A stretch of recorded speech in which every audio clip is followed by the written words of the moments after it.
Exam पास आ रहा है और आज की इस वीडियो में हम आपकी हेल्प करेंगे कि आप साइंस के लिए एग्जाम के लिए कैसे जमकर तैयारी करें और कैसे आप साइंस के एग्जाम में पेपर को लिख के आए जिससे कि आपको ज्यादा से ज्यादा नंबर आ सके। इस वीडियो में हम आपकी ये मदद करेंगे कि आप साइंस के एग्जाम में जब बैठे तो आप क्वेश्चन को कैसे एनालाइज करें, कैसे आप क्वेश्चन पेपर को समझें और उसके बाद क्वेश्चन पेपर को कैसे लिखें ताकि आपका टाइम भी बचे। आप मतलब टाइम बचे मतलब कि आप टाइम को सही से यूटिलाइज करें और आप सही से आंसर लिख के आए, ज्यादा से ज्यादा नंबर लेके आए। तो हमारे हमारे चैनल पे आपको सारी वीडियोस मिलेंगी। आप बस हमारे चैनल को सब्सक्राइब कीजिए और हमारे चैनल के साथ बने रहिए। तो आप पहले सैंपल पेपर जब देखिएगा तो आपको पता चलेगा कि उसमें आपको कुछ पर्टिकुलर टाइप्स के क्वेश्चन हैं और उनके हिसाब से आपको मार्किंग दी हुई है कि कितने मार्क्स के कितने क्वेश्चन आएंगे।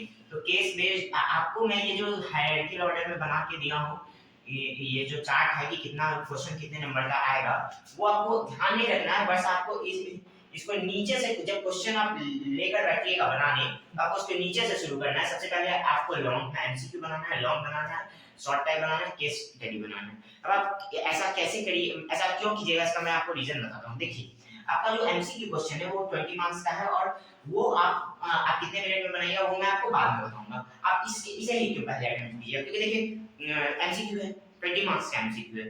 तो देखिए एमसीक्यू में पहले तो टाइम कम लगेगा आपको, उस ज्यादा देर बाद टाइम कम लगता है क्योंकि एनालाइज करना है ना आपको आंसर को।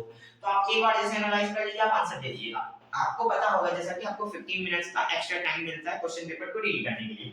आप उस टाइम को यूटिलाइज कीजिए और सबसे पहले आप एमसीक्यू को पढ़िए।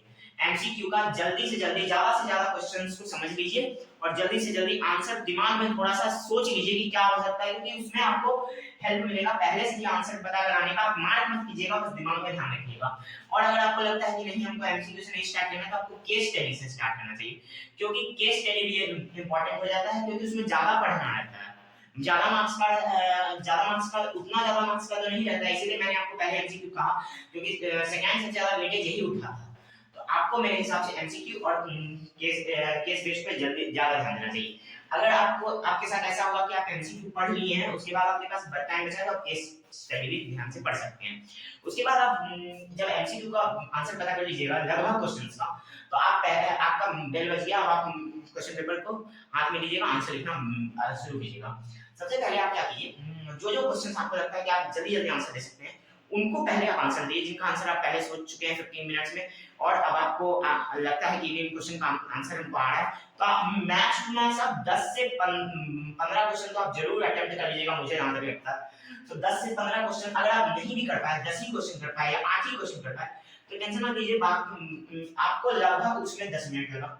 उसके बाद आपके पास जो आपको इसमें 20 मिनट देना है एमसीक्यू में। अब बाकी का जो आपके पास बफर 10 मिनट्स टाइम बचा उसमें आप क्या कीजिए, ज्यादा ध्यान से क्वेश्चन पढ़िए और क्वेश्चन को ध्यान से पढ़ के उसके बाद उनका आंसर्स दीजिए। मान लीजिए आप 5 से 10 क्वेश्चंस अटेम्प्ट करिए, सब क्वेश्चन लग गया। एक इस केस ये भी होगा कि कुछ बच्चे सब अटेम्प्ट नहीं कर पाए, किसी का 2 छूट गया, किसी का 3 छूट गया, तो अब आपको ज्यादा टाइम नहीं देना होगा क्योंकि एमसीक्यू है ना, बाद में भी आप आंसर दे सकते हैं सोचकर या बीच में भी आप दिमाग में थोड़ा सा सोच सकते हैं।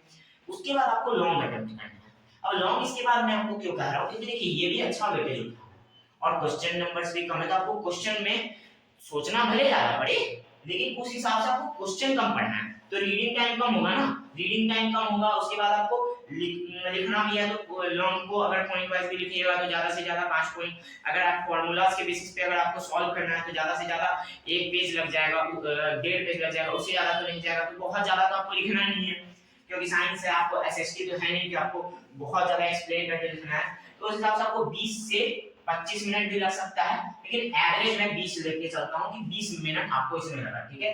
तो 20 + 20 हुआ 40 मिनट्स और ज्यादा से ज्यादा 50 मिनट मैक्स हो गया, मैक्स टाइम 50 हो गया। अब आप लॉन्ग भी कर लिए, एमसीक्यू भी कर लिए। अब आपके पास बचा शॉर्ट टाइप। अगर लॉन्ग में कोई नहीं हुआ तो अब आप छोड़ सकते हैं, 25 मिनट्स तक का टाइम देकर आप अब छोड़ सकते हैं क्योंकि वो बहुत ज्यादा हो जाएगा, फिर आपके पास लास्ट में टाइम कम बचेगा।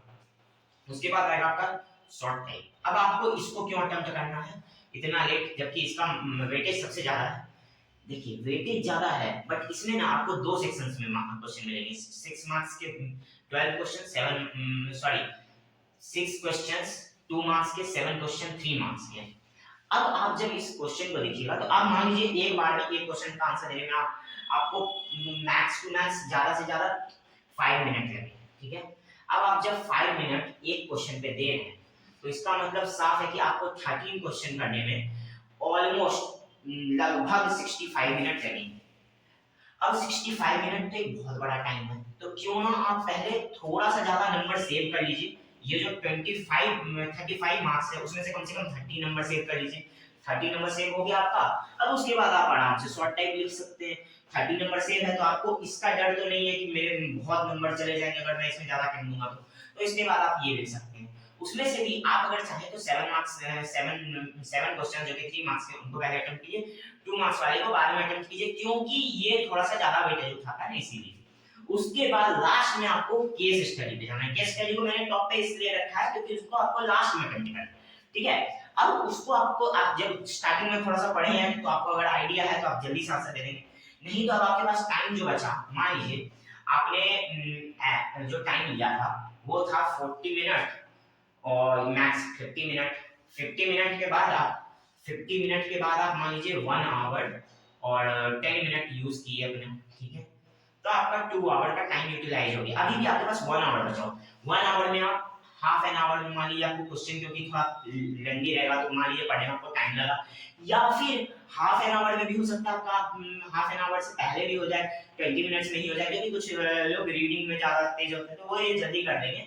तो उनके हिसाब से मान लीजिए 20 टू 30 मिनट्स में हो गया, तो 30 मैं मैक्सिमम वाला ही लेके चलता हूँ, तो 2.5 आवर आपका यूज हो गया। अब आपका इसमें जो क्वेश्चन बचा, इसमें जो क्वेश्चन बचा और इसमें जो क्वेश्चन बचा, अब आपको क्योंकि देखिए इसमें भले आपको क्वेश्चन को थोड़ा पार्ट वाइज सब पार्ट में बांट दिया है, लेकिन उन क्वेश्चन का भी आंसर स्मॉल है तो आपको ज्यादा टाइम लिखने में नहीं लगेगा, एनालाइज करने में लगेगा।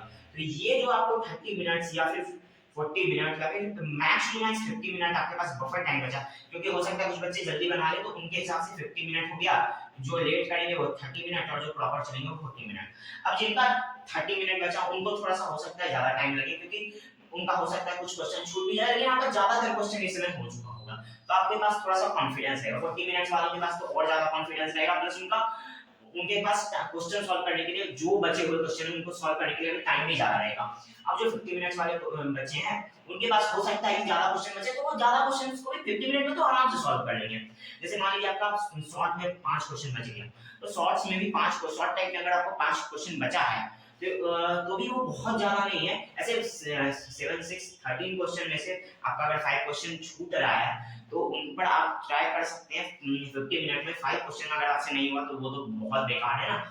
और उसके बाद एमसीक्यू में अब आप ज्यादा टाइम दीजिए या ना दीजिए वो आप पे डिपेंड करता है, क्योंकि ये मार्क्स कम लेता है। ऐसे मैं तो बोलूंगा कि पहले इस पे नहीं, जब बफर टाइम में ज्यादा इस पे टाइम दीजिएगा और लॉन्ग पे टाइम दीजिएगा। केस स्टडी पे भी आप दे सकते हैं बफर टाइम, ठीक है, लेकिन इस पे भी ज्यादा मत दीजिएगा क्योंकि ये 12 मार्क्स का है, ठीक है। अब ये बात हो गई पूरी आपके स्ट्रेटेजी की कि आपको पेपर कैसे लिखना है। बट देखिए पूरी स्ट्रेटेजी समझने के बाद भी कुछ बच्चे ऐसे होंगे जिनको लग रहा हो कि हाँ लेकिन मेरी स्ट्रेटेजी थोड़ी अलग है, तो कोई दिक्कत नहीं, आप अपनी स्ट्रेटेजी पे भी बने रह सकते हैं।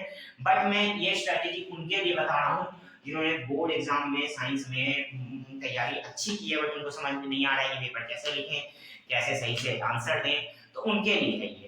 इसके साथ साथ मैं आपको कुछ और ट्रिक्स बता देता हूँ। जैसे आपको फार्मूलाज जो है उनको साइड में ब्रैकेट में लिख देना है, क्योंकि वो फार्मूलाज आपको बताते वहाँ पे जो आंसर चेकिंग करने के लिए है उनको बताते हैं कि ये फार्मूला यूज किया गया है, जिससे उनको उन पर एक इंप्रेशन पड़ेगा। स्टार्टिंग के कुछ पेजेस को आपको नीटली लिखना है, क्लियरली लिखना है, इसीलिए मैं आपको एमसीक्यू बोला, क्योंकि देखिए एमसीक्यू में आपको काटना कम पड़ता है ना। एमसीक्यू में जब आप काटिएगा कम तो आपका पेपर नीट लगेगा। उसके बाद आप लॉन्ग इसीलिए लिखिए क्योंकि देखिए लॉन्ग में क्वेश्चन का है जल्दी हो जाएगा, आपको ज्यादा सोचना उसमें भी नहीं पड़ेगा, सोचना पड़ जाएगा लेकिन क्योंकि लेंदी अगर जब लिखना पड़ा या फिर एनालाइज करना पड़ा या थोड़ा कैलकुलेट करना पड़ा, बट कैलकुलेट करने में भी कटेगा अगर तो भी वो आपका सेकंड थर्ड पेज में कटेगा, फर्स्ट पेज तो थोड़ा नीचे रहेगा। अब इसी के साथ और भी कुछ चीजें हैं, जैसे कि आप पेपर में रफ कहाँ कीजिएगा, तो रफ आप साइड में भी कर सकते हैं या फिर एक्स्ट्रा सीट दिया जाता है उनकी तरफ से, आप टीचर से मांगिएगा तो वो आपको एक्स्ट्रा सीट देंगे।